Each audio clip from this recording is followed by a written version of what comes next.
I'm sitting in my car in the parking lot of Romano's Steakhouse, watching my mother through the front window as she adjusts her hair in the reflection, and I'm trying to remember when exactly I started hating family dinners. Not disliking, not dreading, hating. Maybe it was 3 years ago, when she told my cousin I was struggling to make ends meet while I was literally coordinating a multi-million-dollar supply operation in South Korea. Maybe it was 5 years ago, when she bought me a care package of canned goods and ramen to help stretch my budget while I was pulling a 6-figure salary. Or maybe it was 10 years ago, when I first came home on leave and she looked at my uniform like it was a Walmart vest instead of army dress blues. The truth is, it doesn't matter when it started. What matters is that I'm 41 years old, I'm a captain in the United States Army with 16 years of service, and my mother still treats me like I'm 22 and working retail. I check my watch, 6:43 p.m., 7 minutes until our reservation. I could still leave. I could text her that something came up, a work emergency, a migraine, a sudden case of common sense. But I won't, because I've never been a coward, and I'm not starting now. I grab my purse, a simple black leather bag I've had for 5 years, and walk across the parking lot toward the entrance. My name is Amelie Hanks. I'm a captain in the U.S. Army, specializing in logistics and supply chain management. I've served in Iraq, Afghanistan, and South Korea. I've coordinated humanitarian relief operations that saved lives. I've led teams of soldiers through complex operations under impossible conditions. I have a master's degree in operations management and a security clearance that took 18 months to process. My mother thinks I work in warehouse management for a government contractor and makes about $30,000 a year. I let her think that because 14 years ago, when I first joined the Army, I made the mistake of being vague about my career, and she made assumptions. And I was too tired to correct them, and then years passed, and the assumptions calcified into facts, and now here we are. The hostess greets me with a bright smile. "Good evening. Do you have a reservation?" "Yes, under Catherine Hanks, party of 2. She scans her tablet. "Perfect. Right this way." I follow her through the restaurant. Romano's is a mid-tier chain, the kind of place with dark wood booths, TVs over the bar showing sports, and a menu that features both steak and pasta. It's not fancy, but it's not cheap either. Solid middle ground. My mother is already seated in a booth near the window, studying the menu. She looks up when I approach, and her smile is the practiced one she uses when she's about to say something cutting. "Emily, you made it. I was worried you'd be late." I slide into the booth across from her. The reservation is for 6:50. It's 6:48. Well, punctuality has never been your strong suit. She sets down the menu and looks me over with the clinical assessment of a person cataloging flaws. "Is that what you're wearing?" I glance down at my dress, a simple navy sheath dress, fitted but not tight, with 3/4 sleeves. I bought it 2 years ago from Nordstrom for $120, which is moderate by most standards but probably extravagant by hers. "Yes," I say. "It's very plain. It's a dinner, not a gala." She sighs, the kind of theatrical exhale designed to communicate disappointment without words. "I just think you could make more of an effort. You're still young enough to attract someone, but not if you keep dressing like you're going to a job interview." The server appears before I can respond, a young woman with a nose ring and a harried expression. "Good evening, ladies. Can I start you off with drinks?" "White wine," my mother says. "The house Chardonnay." "Water with lemon," I say. The server nods and disappears. My mother leans forward slightly. "You're not drinking?" "I have work tomorrow." "On a Saturday?" "Sometimes." She shakes her head. "That's the problem with your job. No work-life balance. You should really think about transitioning to something with better hours. Maybe retail management? You'd be good at that." I dig my nails into my palm under the table. "I'm fine where I am." "Are you though? Because every time I see you, you look exhausted. And you never talk about promotions or raises. When was the last time you got a raise?" Quote, "Recently, I say, which is technically true, my last promotion came with a significant pay increase." "How much?" "Enough." She sits back, and I can see the calculation in her eyes, the mental math she's doing, trying to figure out my financial situation based on incomplete data and false assumptions. "Well," she says finally, "I'm glad you're doing okay. I worry about you, you know. It's hard being single at your age. And with your job situation." "My job is fine, Mom." "I know you think that. But I've talked to Catherine." You remember Catherine from my book club? And her daughter works in HR at a Fortune 500 company, and she says there are always openings for people with logistics experience. Real logistics, not just warehouse stuff. You should let me give her your information. I'm not looking for a new job. But if you were making real money, you could afford nicer things, like a better car, or clothes that don't look like they came from a clearance rack. There it is, the first real cut. I force my expression to stay neutral. My clothes are fine. "Honey, I say this with love, but that dress probably cost $30. I can tell. The fabric is cheap, and those shoes," she gestures at my black flats. "Those are discount store shoes. There's no arch support. You're going to ruin your feet." The server returns with our drinks. My mother takes a sip of her wine, then continues as if we'd been discussing the weather. "I just want you to have nice things. Is that so wrong? You work so hard, and for what? To live in that tiny apartment and drive that old car and wear discount clothes? My apartment is fine. My car runs. And my clothes are embarrassing." She says it matter-of-factly, like she's commenting on the temperature. "I'm embarrassed for you when we go out. I see people looking at you, judging you, and I know what they're thinking. That poor woman. She can't afford decent clothes." My jaw is so tight I can feel my molars grinding. No one is thinking that. They are, trust me. She takes another sip of wine.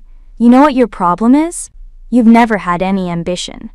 You settled for an okay job instead of pushing for something better. And now you're stuck. The rage that's been building for years, decades maybe, sits in my chest like a living thing, hot and coiled and ready to strike. But I swallow it down. Because that's what I do. I swallow it and I smile and I change the subject.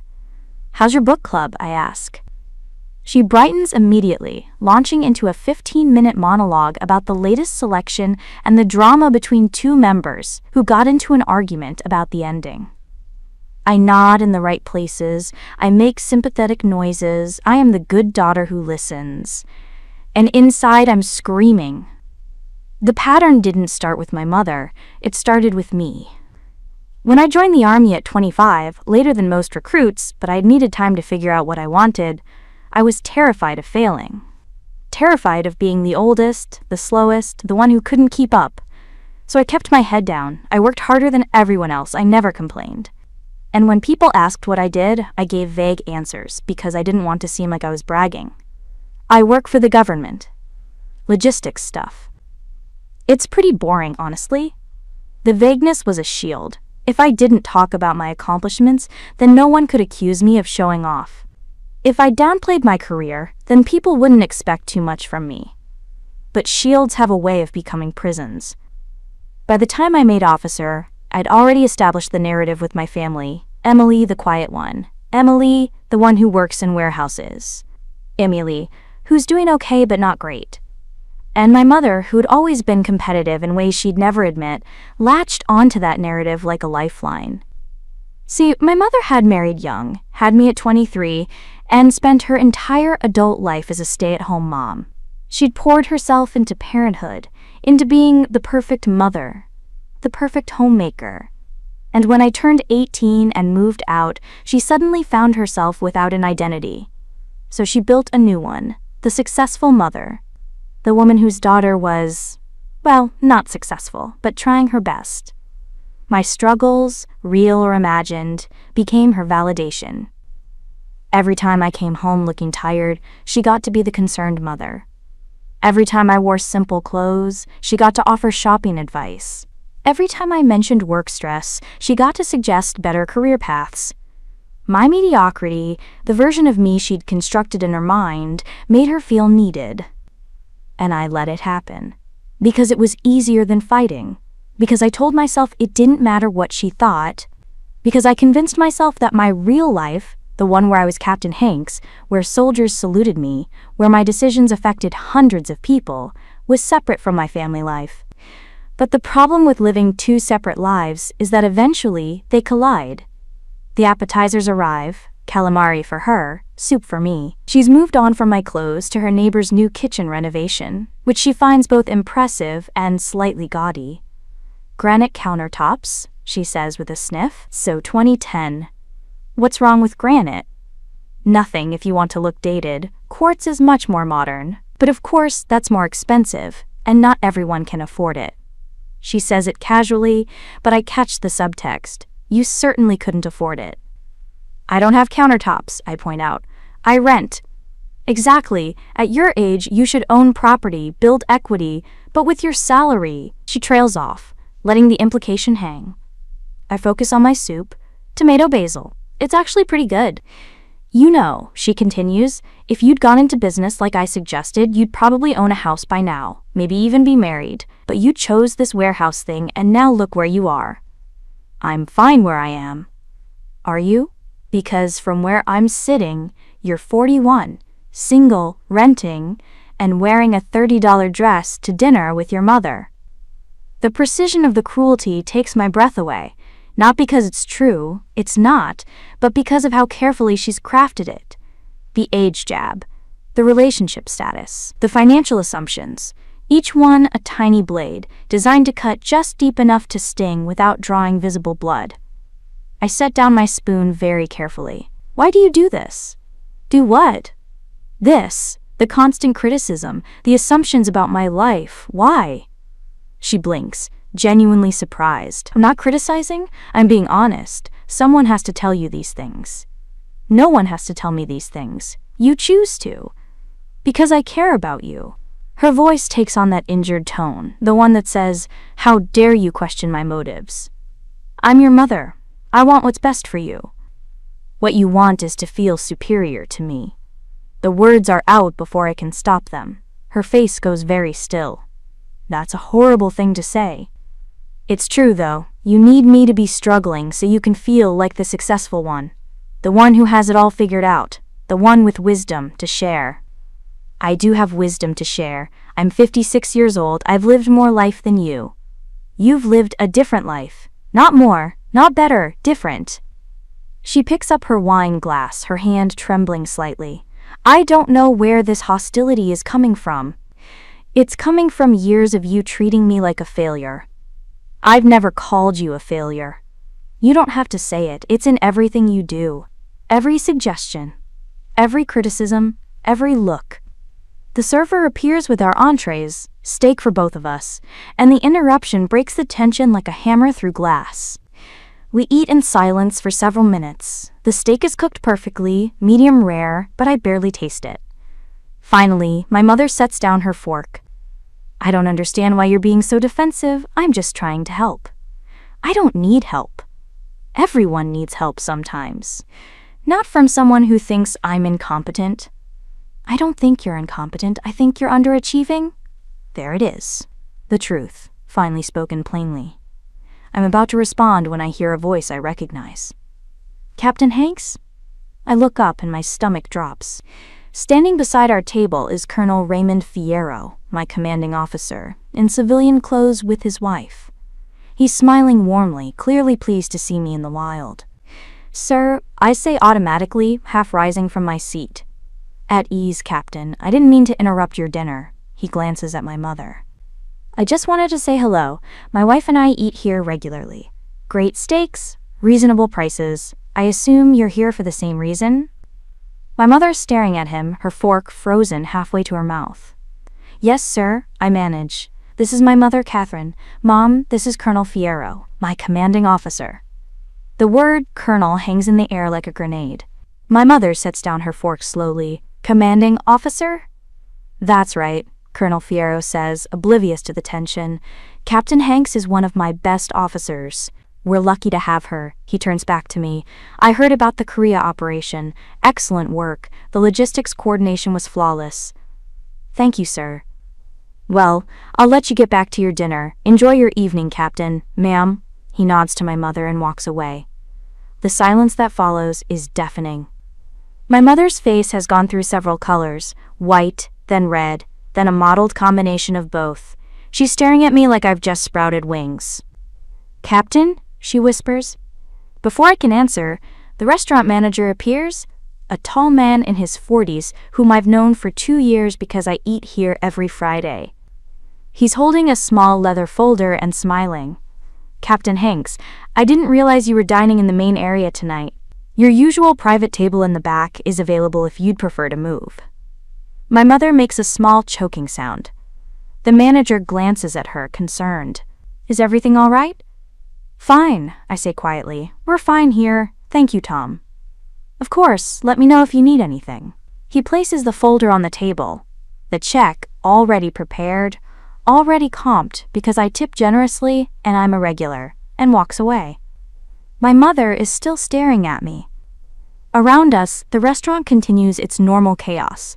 Servers rushing past, conversations overlapping, the clink of silverware on plates. But at our table, everything has stopped. "You're captain," she says finally. "It's not a question." "Yes." "In the army?" "Yes." "You have a commanding officer, a colonel?" "Yes." "And a usual table? A private table?" "I eat here every Friday after work. They know me." Her mouth opens, closes, opens again. "How long?" "How long what?" "How long have you been lying to me?" "I've never lied to you. You assumed I was low-level warehouse management. I never corrected you." "That's the same thing as lying." "Is it? Because you never actually asked about my job. You just decided what it was and moved on." She's gripping the edge of the table now, her knuckles white. "You let me think, you let me believe that I was struggling, that I was incompetent, that I needed your help." I lean forward slightly. "Why do you think I let you believe that, Mom?" "I don't know. Why?" "Because every time I tried to talk about my actual life, you changed the subject. Every time I mentioned a promotion or an achievement, you found a way to minimize it. So I stopped trying. I let you believe whatever made you feel better." "I was trying to help you." "No, you were trying to feel superior to me, and you needed me to be less than you in order to do that." Tears are forming in her eyes now, but I can't tell if they're from hurt or anger or shame.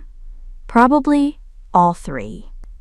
"That's not true," she says, but her voice wavers. "It is true, and you know it. You've spent 16 years treating me like a charity case because it made you feel important, made you feel needed. But I never needed you, not the way you wanted me to." "So what? You're rich, successful, and you've been hiding it from me?" "I'm comfortable. I make a good salary. I have savings. I own investments. I live simply because I like living simply, not because I can't afford better." She looks around the restaurant like she's seeing it for the first time. "Your usual table. They comp your meals." "I tip well. I'm polite. I'm a regular. They treat regulars well here." "And your clothes? The ones She stops, her face crumpling. "Oh, God. The ones you called cheap and embarrassing? They're fine, Mom. They're normal. But you needed them to be cheap because you needed me to be struggling." The server approaches to refill water glasses but reads the room and quickly retreats. My mother is crying now, soft tears running down her face, and part of me, the part that still loves her despite everything, wants to reach across the table and comfort her. But I don't, because this moment has been building for 16 years, and it needs to happen.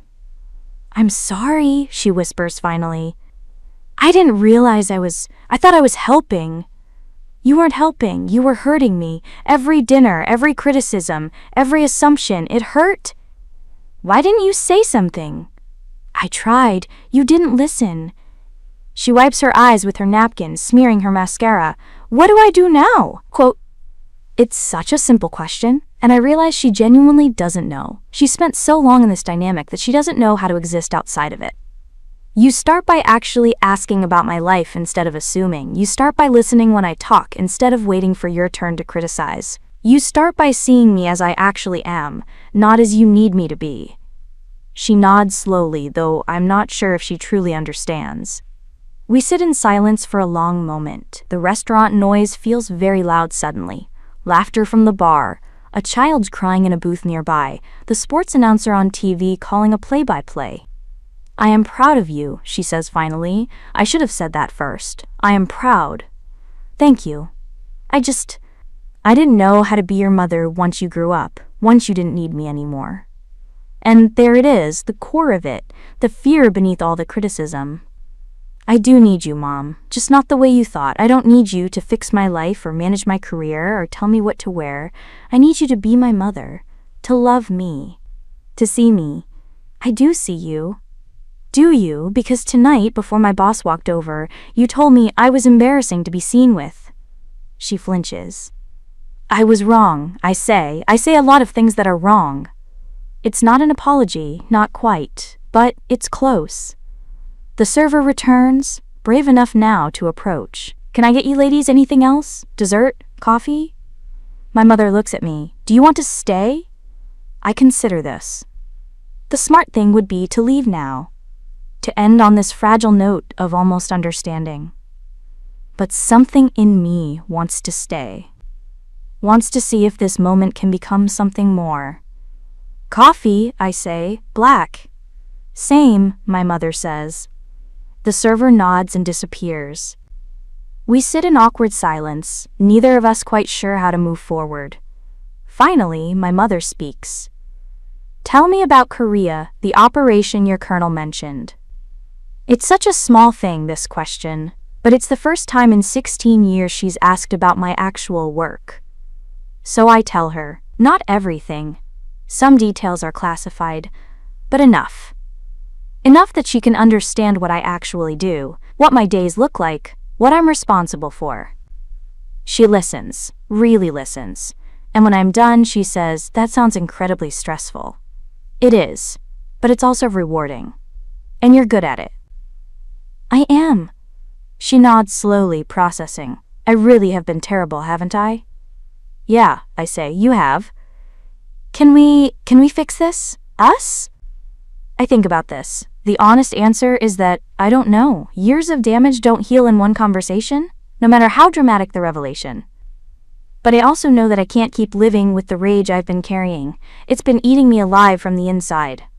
We can try, I say finally, but it's going to take work, from both of us. I can work, she says. I want to work. The coffee arrives. We drink it in a silence that's less hostile than before, though still uncomfortable. When the check comes, the comped check, my mother stares at it for a long moment.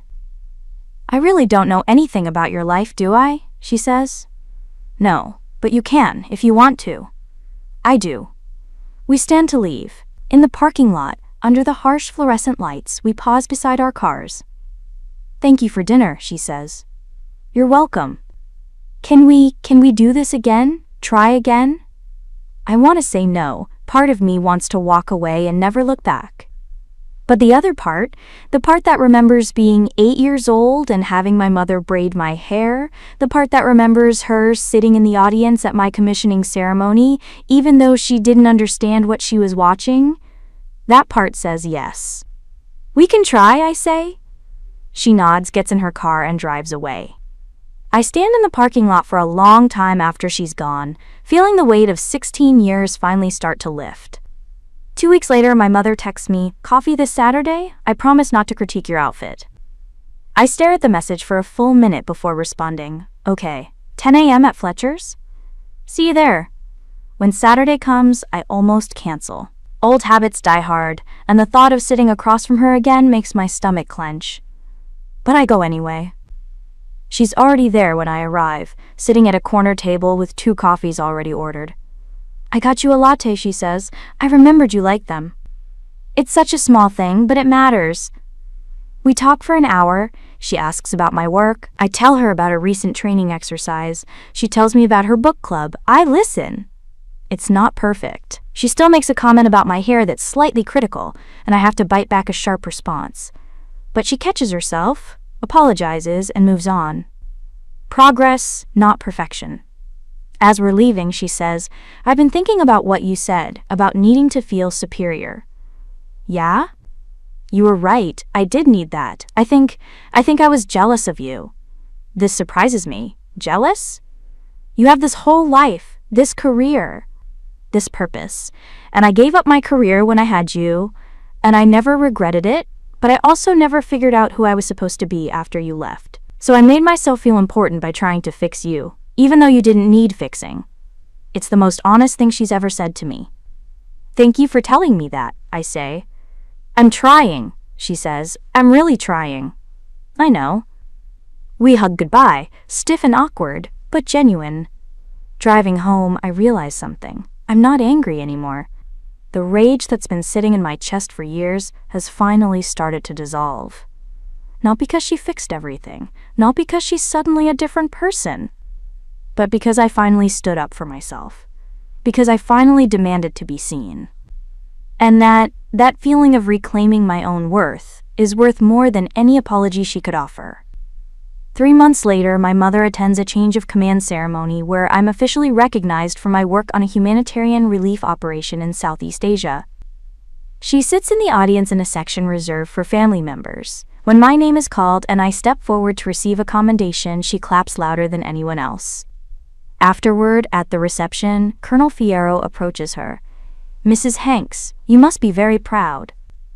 I am, she says, and this time I can hear that she means it. He walks away, and she turns to me. You looked very professional up there. Thank you. And that uniform, it's beautiful, much nicer than those dresses I used to criticize. I laugh despite myself. The Army has strict standards. Well, they're lucky to have you. It's still not perfect between us. There are still moments when she slips into old patterns, when I have to remind her that I don't need advice I didn't ask for. There's still dinners where I leave frustrated, still phone calls that end in tense silence. But there are also moments like this, moments where she sees me, really sees me. And that's enough. Because I learned something important that night at Romano's Steakhouse. The people who love us don't always know how to show it. They project their own fears and insecurities onto us, mistaking control for care, criticism for concern.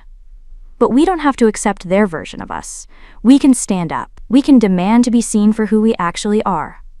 And sometimes, not always, but sometimes, they'll finally open their eyes. As my mother and I walk out of the ceremony together, she links her arm through mine. Captain Hanks, she says with a small smile, that has a nice ring to it. It does. I agree. I'm sorry I didn't see it sooner. I know. Will you forgive me? I think about this question. About all the years of criticism and mockery and assumptions.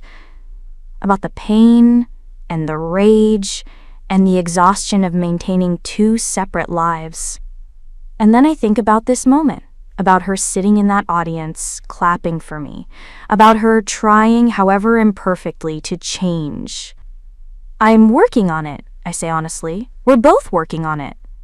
She nods. That's fair. We walk to the parking lot in comfortable silence. Before we part ways, she hugs me. A real hug this time, not the stiff, performative kind. I love you, she says. I should have said that more. I love you too, Mom. She gets in her car and drives away. I stand there for a moment, watching her taillights disappear into traffic, and I realize something. I'm free. Free from the need to hide. Free from the weight of her expectations. Free from the rage that was eating me alive. I'm Captain Emily Hanks, United States Army, 16 years of service and counting. And for the first time in a very long time, that's enough.